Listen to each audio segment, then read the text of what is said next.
Prezadas alunas, prezados alunos, nessas videoaulas eu vou mostrar os fundamentos da metodologia de fadiga controlada por tensão. Esta apresentação vai ser dividida em 3 partes. Na primeira parte, vou dar uma visão geral sobre os vários métodos e suas utilizações, e nas 2 últimas, eu entrarei no método de fadiga controlada por tensão propriamente dito. Quais são os métodos que existem de dimensionamento à fadiga? As metodologias de projeto. Então, existe um projeto para vida infinita, chamado de vida infinita, onde se dimensiona sempre um componente para que não falhe durante a vida de todo o sistema no qual ele está inserido. Porém, existem metodologias mais modernas, por exemplo, projeto para a vida segura, projeto para a falha segura e projeto para a tolerância do dano, que é uma otimização deste último aí de falha segura. Para vocês terem uma ideia, na área aeroespacial, aeronáutica, utiliza-se o projeto de falha segura e de tolerância para o dano, onde admite-se que todos os componentes têm uma falha, uma microfalha, e que ela vai progredir durante a vida em uso. Assim, o componente, durante a sua vida prática de uso, tem que estar protegido contra este dano. Tudo isso vocês vão ver em metodologias de projeto quando vocês estudarem estas disciplinas. Na verdade, essa figura é interessante que ela dá uma ideia geral do dimensionamento à fadiga. O que nós vamos ver aqui nessa disciplina é somente esse quadrinho aqui, análise de danos. Porque a análise de fadiga é um estudo multiaxial. Então nós temos que entender muito sobre propriedades mecânicas dos materiais, e vocês já viram isso ao longo do curso de vocês. Nós temos que entender de análise de tensões, uma vez que nós temos que determinar quais são as tensões que estão atuando no componente. Nós temos que entender, em função de saber quais são os esforços de serviços, tá certo? A partir de vibrações mecânicas e ou outras solicitações. Às vezes será necessário realizar ensaios mecânicos. Então, com todos esses conhecimentos, nós vamos fazer a chamada análise de danos e, com isso, chegar numa previsão de vida em serviço do ponto de vista de fadiga. Então, todas as metodologias que eu vou começar a mostrar nessa videoaula e depois nós vamos ver as outras, vai se resumir a essa análise de danos em fadiga. Essa é uma visão que eu acho interessante, que dá uma visão geral e da multiaxialidade do estudo de fadiga em componentes mecânicos. Eu gosto de mostrar esta figurinha aqui porque ela é um exemplo de um dimensionamento à fadiga feito em um componente mecânico real, uma barra estabilizadora da suspensão traseira de um automóvel de passeio. Isso aí foi feito, isso foi uma dissertação de mestrado que foi muito bem aceita, foi em parceria com a fábrica de automóveis e ela foi feita em 1999. O que foi? Nós queríamos fazer uma correlação de danos dessa barra estabilizadora da suspensão traseira, que está aqui em vermelho, correlação de danos entre o uso real no carro e ensaios de fadiga em laboratório. Esse era o objetivo. Eu vou fazer uma resumida muito grande aqui, claro, só para mostrar alguns passos nessa análise. A primeira coisa que a gente fez foi determinar o carregamento em serviço. A barra estabilizadora foi instrumentada com extensômetros e aí foram feitos vários ensaios com o carro, ou seja, os esforços na barra estabilizadora foram medidos com o carro em funcionamento. Isso eu mostrei na Serra de Itabirito, que era uma estrada de asfalto com muita curva em Ouro Preto ali, com muita curva, muita descida, muita subida. Foi feito isso no centro de Belo Horizonte, foi feito isso em estrada de terra, foi feito isso no campus da UFMG, ou seja, foram vários caminhos padrões em que os sinais em serviço foram medidos. Aqui mostra a força em função do tempo.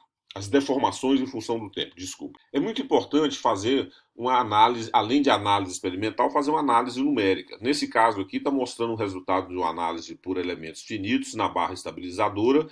Isso foi feito na fase inicial do estudo para a gente determinar onde deveríamos prender os sensores para medir as deformações. Então a gente observa que esses são os pontos de tensões máximas. Então nós procuramos a colar os nossos sensores nessas duas regiões para medir aquelas deformações que eu acabei de mostrar para vocês. Aqui mostra uma foto da barra estabilizadora real já instrumentada. Na verdade, só falando rapidamente, a tensão máxima que a gente tinha medido é aqui dentro do coxim. O mais perto possível que a gente conseguiu colar o extensômetro foi aqui. Então a gente fazia uma correção. A tensão máxima era aqui, a gente colou aqui, através de elementos finitos, nós fizemos uma correlação de esforços para fazer essa correção aí. Essa é uma figura muito interessante, que na segunda parte eu vou mostrá-la de novo, porque isso aí é a curva de fadiga, que é uma propriedade mecânica do material, que foi feito. Na verdade, a primeira coisa que a gente fez foi uma curva empírica, que é essa, eu vou falar sobre você já já. Ou seja, a gente estimou essa curva aqui. Só que, como eu achei que os valores estavam muito elevados, nós solicitamos ao fabricante da barra estabilizadora fazer ensaios em laboratório. Eles fizeram em corpos de provas, que são esses ensaios aqui em azul. Ou seja, são os ensaios feitos em laboratório, em corpos de prova, seguindo a norma. E por fim, essa última aqui foi a curva de fadiga feita no componente real, em tamanho real, em um simulador de suspensão que eu vou mostrar já já. Ou seja, observem que fadiga é um problema mais complexo por isso, porque as suas propriedades mecânicas variam de acordo com o tamanho e de acordo com a condição. Isso é uma questão que nós temos que ter sempre em mente. Observe que nós temos 3 situações, todas 3 os ensaios foram realizados de maneira corretas, de maneira bastante cuidadosa. No entanto, nós temos o limite de resistência fadiga para a vida infinita, que variou em torno de 400 megapascal até 520 megapascal, dependendo da metodologia. O ideal é sempre usar o componente real nas condições reais de serviço. Às vezes isso não é possível. Com isso, a gente tem que levantar a chamada curva cíclica de tensão. Mais na frente no curso nós vamos falar sobre isso, ou seja, foram feitos vários ensaios, e aqui está a curva tensão-deformação cíclica, para a gente obter as propriedades mecânicas cíclicas do material. Isso aí vocês vão ver mais adiante, quando forem ver fadiga controlada por deformação. Outra coisa que foi feita, que é bastante importante, é a questão de acúmulo de danos, que nós vamos ver isso mais na frente também, logo após fadiga controlada por deformação, onde após obter aqueles sinais em serviço, a gente faz uma análise de acúmulo de danos. Não vou entrar muito em detalhes nisso agora, não. Aqui eu estou mostrando... Tá meio complicado, mas é confuso, é uma foto muito grande, mas aqui está a barra estabilizadora, tá vendo? Aqui nós fizemos um dispositivo que simulasse a suspensão traseira de um carro. E colocamos a barra estabilizadora aqui. E começamos a acionar e fazer ensaio de fadiga nessa barra estabilizadora em um dispositivo que simulava a suspensão do carro. Foi assim que nós obtemos aquela curva de fadiga que eu mostrei, que era a mais baixa de todas e que teve a menor resistência à fadiga. Isso também é muito importante. E outra coisa importante, gente, que ao a gente fazer um dimensionamento de fadiga, é fazer uma estimativa de vida do componente. Normalmente trabalha-se para vida infinita, mas nem sempre. Eu vou dar um exemplo aqui de como se fazer a estimativa da vida de um virabrequim de um automóvel. E observe que eu fiz isso aqui seguindo o manual do meu carro. A vida esperada do carro eu coloquei 150 mil quilômetros. Não tem isso no manual, mas em geral isso pode ser 200 mil, 300 mil, hoje em dia é mais comum. O pneu tem um raio de 290 milímetros, ou seja, um diâmetro de 580 milímetros.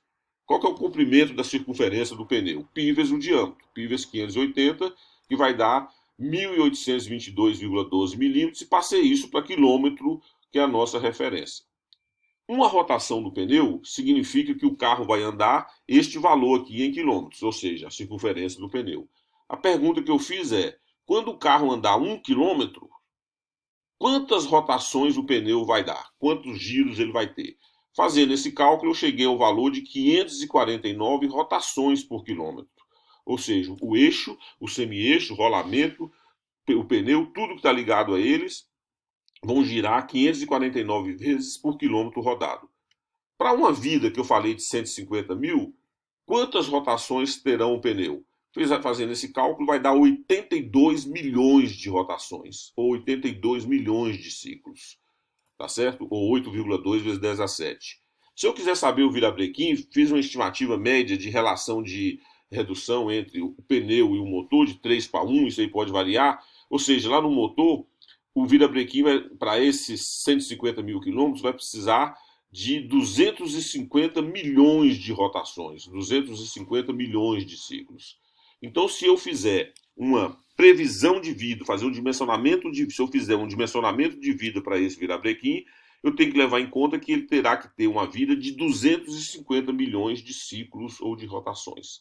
E a gente pode fazer isso para várias situações. Existem três metodologias básicas que são usadas para fazer o dimensionamento da fadiga, que é fadiga controlada por tensão, que é o nosso foco aqui nessa apresentação, tá certo? Elas normalmente, as vidas são muito longas, as pessoas chamavam isso antigamente de fadiga de alto ciclo, mais na frente vocês vão entender isso.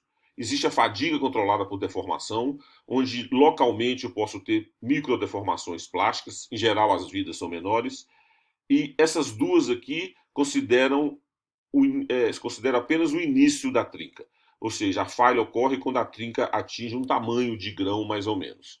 Existe uma terceira metodologia, que é mecânica de fratura aplicada à fadiga, onde trabalha-se com a propagação de trincas. Usa o conceito de mecânica de fratura linear elástica, que você já viu um básico aqui na disciplina, e trabalha-se com a propagação de trinca.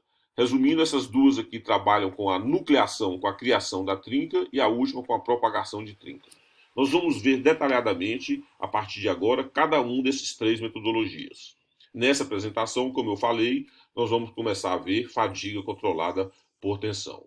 E eu espero que vocês assistam a segunda e a terceira parte desta apresentação.